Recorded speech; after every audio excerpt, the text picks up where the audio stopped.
Hello everyone and welcome back to Trainz. We are back working on the Sebring International Airport here on the S&PC route.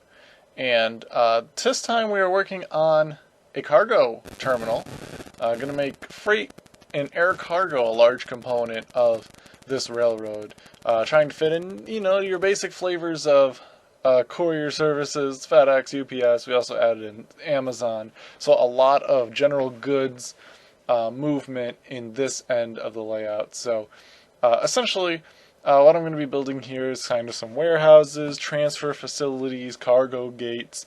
We're going to be adding some aircraft and a couple other warehouse buildings, and I'm gonna add in like 2 or 3 or 4 like primary warehouses to focus on, where the main deliveries and things are going to be taking place, and then I'm just going to be adding a bunch of random background scenery. I'm not going to make this too heavily detailed, just because that way I can kind of evolve it further without having to redo a lot of things, and because I've been working on this route for so long, I'm getting impatient.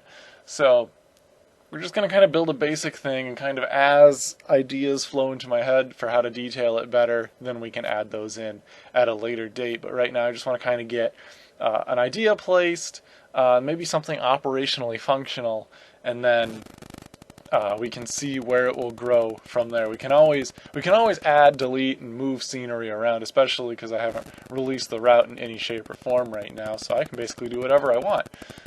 So yeah, that's what we're doing here, building in some tarmac right now, going to the cargo area, and you'll see how we add in the cargo yard that accompanies it.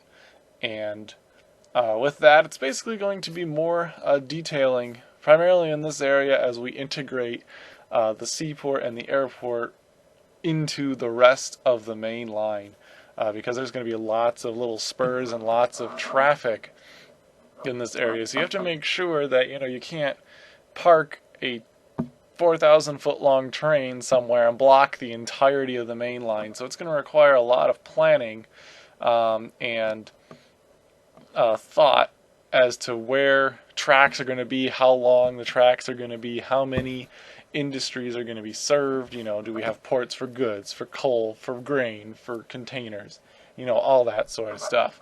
So it's going to be a lot of basically it's going to be almost like a giant yard build, if you will, here on this end of the layout. So lots of intricate track planning and things like that. So here I am kind of thinking about how I'm going to put the yard in. I thought about putting it in by the Y intersection, but I realized there wasn't enough linear space between that, so I decided, well, we'll have the trains pull through the warehouses and then sort them out, and then come back. Might make for some interesting runaround requirements and things like that. I don't necessarily know how it's going to work out, but we'll run some test sessions at a later date and see, I guess. So I'm going to stop talking. I'm going to let the cheerful and unfitting music take over, and hopefully you enjoy the rest of this time-lapse build.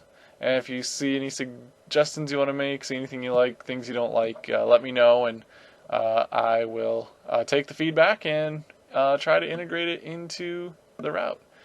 Thank you very much for watching, and have a wonderful day wherever you are, and we'll see you in the next video.